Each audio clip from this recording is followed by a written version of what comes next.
Welcome to Mega Man 11. I haven't played this game since it came out back in 2018, and I really don't know why. It was really fun when it came out, and it's still pretty damn good. I'm going to play it right now. I've obviously been practicing it for this playthrough, and I thought, let's throw some variety in there. I don't just want like a first-person shooter. Let's do a 2D platformer. We'll also do a 3D platformer later. Keep an eye out for that. Now, I'm going to be playing on casual mode, because quite frankly, I don't feel like dying a million times. I'm still going to die a couple 100,000 times, but not quite a million times, even with my practice. Now, if you don't feel like watching all the cutscene stuff, skip to this point in the video, throw up a little timestamp, editing me, do that. But yeah, other than that, enjoy the opening cutscenes of Mega Man 11. I strongly believe Albert's research must stop. Light! We can't build the future on your empty optimism. Say what you will. I cannot agree to this. Please listen. No, you listen to this! At every turn, you've ignorantly blocked my research! Mr. Wily, control yourself. I see the committee is in agreement. And so, the department chooses Thomas Light's research into robots with independent thought. Thank you, everyone. Why are you fools so blind? One day, Light. One day the world will know I was right all along.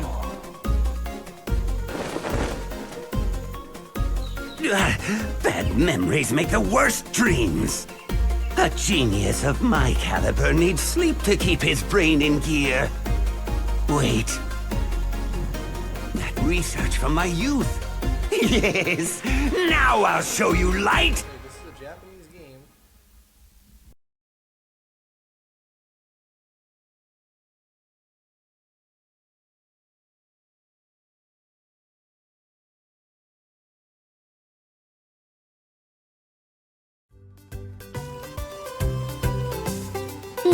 All systems nominal. You're in great shape, Blockman. All thanks to you, Doc. You built me rock solid. Well, I can hear the construction yard calling. Block out! Good luck out there. Roll, how many checkups are left?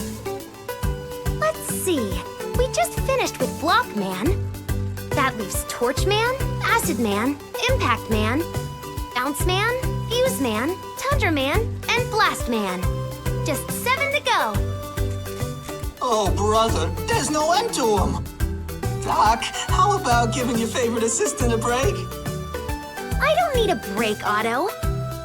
For a robot, you sure do complain a lot. Now let's crank it up a gear. Oh, I ain't a machine. I mean, I am, but still. Mr. Torchman, please proceed to the... Oh, earthquake! What on earth? Roll, Otto, hurry to me! Splendid to see you again, Light. Wily! Doctor, what's going on? Stand back, everyone. I'll handle this. Mega Man! This is no time for your heroics. I've simply come to give Dr. Light a message. Then kindly be quick about it. Of course. You see, I recalled some old research. The very invention you so coldly crushed when we were students together. Or has your memory failed you? Our university days. A device. It can't be. Oh, but it can! Your objections wouldn't stifle me forever. I have perfected my design. And now we'll see who was right all along. Dr. Light, what's the ruckus? Perfect timing. The lot of you will make excellent test subjects. Wow! Who are you calling a test subject? Quickly, you must all run and hide. Too late. Speed gear. My robots. Over here, Light. That speed. What have you done? Nobody blocks Block Man! Let those robots go, Dr. Wily! I have a better idea. At last the world will bow down to the genius of Dr. Wily!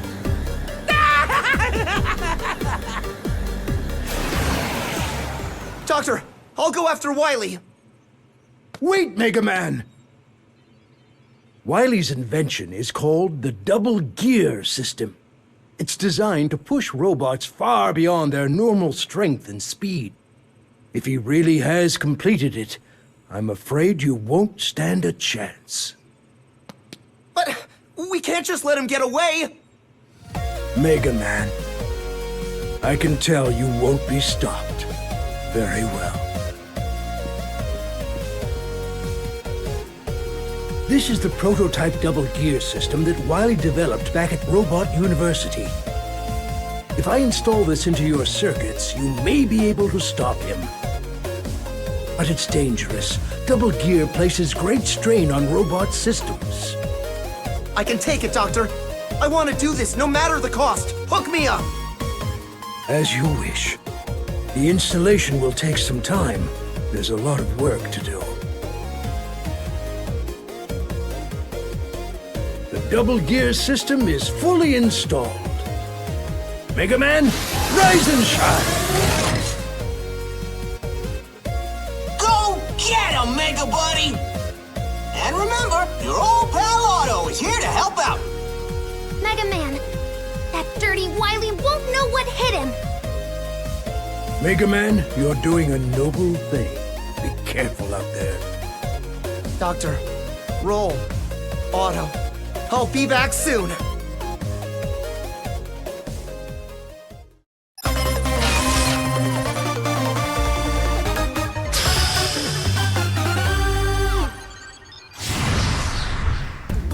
And here we are in Blockman stage. Yeah, I'm going into typical weakness order. No surprises here, honestly. I'm not even going to try and, like, no Buster only run or something like that. No, that's not happening. See this right here? This is the new addition to Mega Man 11, which I hope they carry over into a hypothetical Mega Man 12. It's probably never going to happen, but, you know, it might happen. Probably not going to happen, but whatever. You know why it's awesome? Because it really does allow you to not necessarily cheese things, because the game was designed with this ability in mind, so you're not breaking anything. It just makes it feel really cool when you slow down time. And this enemy, for example, very smartly designed, because you notice it must be a pain in the ass to try and shoot him without, you know, the slow motion, because it's like, well, you gotta get the timing just right to get it through the little gap, and yeah, it's pretty tough on your own. So we got a little slowdown. It really does help for pretty much everything. It's basically a weaponized version of, you know, Mega Man The Wily Wars? Yeah, that game had a ton of slowdown despite being on the Genesis with its blast processing. So they were like, fuck it, let's weaponize that. And of course, you also have the power gear, which, well, I don't use very often, to be honest. I mean, let's try it. It shoots, yeah. It's basically like, it's kind of like Mega Man X's upgraded Buster shots in the later Super Nintendo X games, not necessarily X1, but like X3 I think had something very similar to this. Of course, when you overuse it like I just did, Mega Man can't really do much. I mean, he can still shoot and stuff, but you can't use double gear system. They've definitely limited in a clever way to make it not quite as overpowered as it would be, because it would be a little much if you could just fucking, you know, do this at any time. Although there are upgrades for that later. You still got your typical, you know, platforming obstacles, like stuff that falls over bottomless pits. It really is a traditional Mega Man experience, just with some modern touches, and I really enjoy it. I actually quite like the new visual style. You know, yeah, 8-bit's always gonna have its charm. It's always gonna look good. And, you know, I think this game was fortunate enough to come out around the late 2010s. So it's gonna look good for quite some time, really. I mean, cartoony video games haven't aged much since the 2000s, to be honest. There's stuff like Jet Set Radio that still looks amazing. You got games like, what was it? Hi-Fi Rush or something like that, and also Cyberpunk, Bomb Rush, whatever it was called. A lot of games mimicking the Jet Set style. So it really isn't surprising that games that go for a cartoony aesthetic will just kind of look great anyway. Now, there is something about this game's visuals that has been quite divisive, and that would have to be Mega Man's running animation. I mean, here's the thing. Like, it's kind of a, it doesn't look amazing. It doesn't really have that determination, that grit, that stride that you would have in the classic games where he just froze his arms back and forth. But man, I don't know. I don't focus on that too much. I'm more focused on the fucking enemies and not getting destroyed. So something this game loves to do is introduce you to a particular trope of a level section. For example, here we got these conveyor belts and falling blocks, and it's pretty easy the first time, and then they just ramp it up for the second time around. They just make it fucking ridiculous, and I'm not really sure if it's definitely a classic approach, but it does feel like the smoothness of the difficulty curve is gradual enough. Now, I'm not saying this game's levels are all, they're not easy, for one. Even Blockman stage, this level took me a couple attempts to get down to be real nice and smooth as I'm playing through it. Even here, you're probably going to see a couple mistakes. This is a live commentary play, like I'm actually playing this as I'm commentating, as I previously mentioned on Forsaken. Oh yeah, I forgot I can't use it anymore. That sucks. Well, I mean, just gotta wait a little bit. Oh, we got a little fake Eddie right here. Yep, that's fun. And still, some levels can be quite challenging. Let me tell you right now, Impact Man, oh boy, I'm not gonna have a great time with him.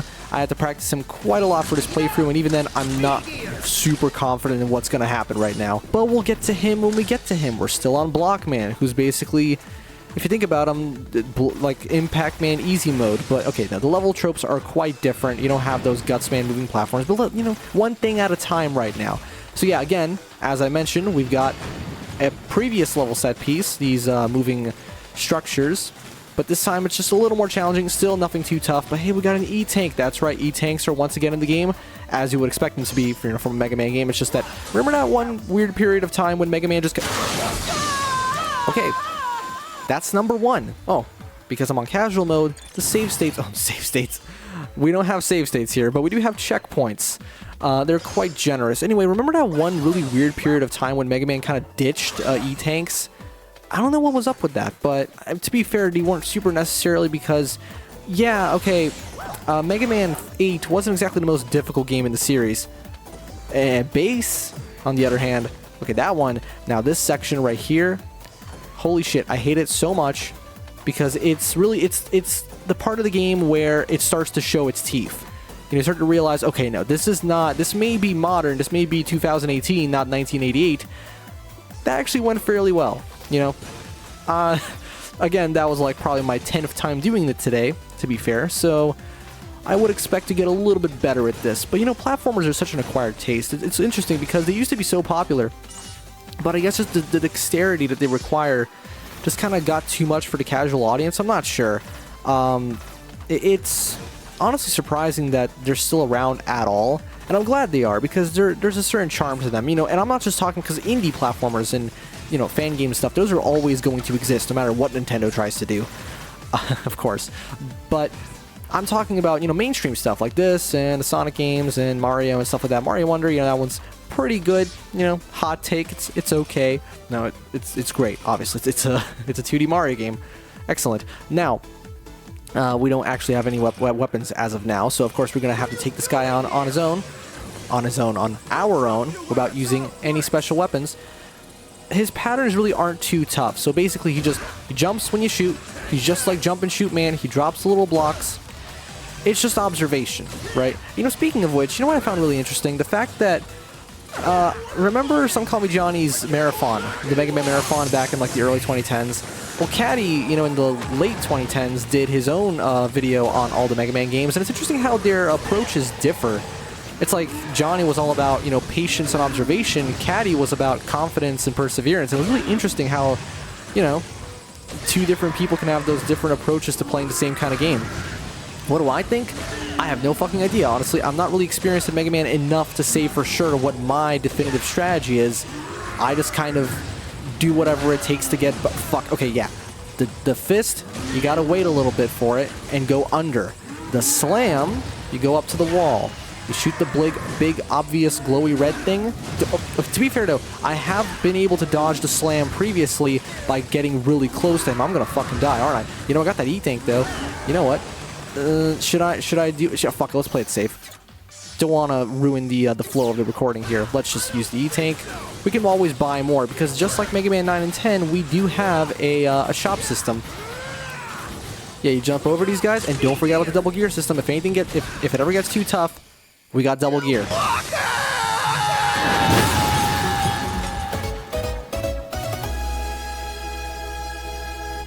And that was Blockman.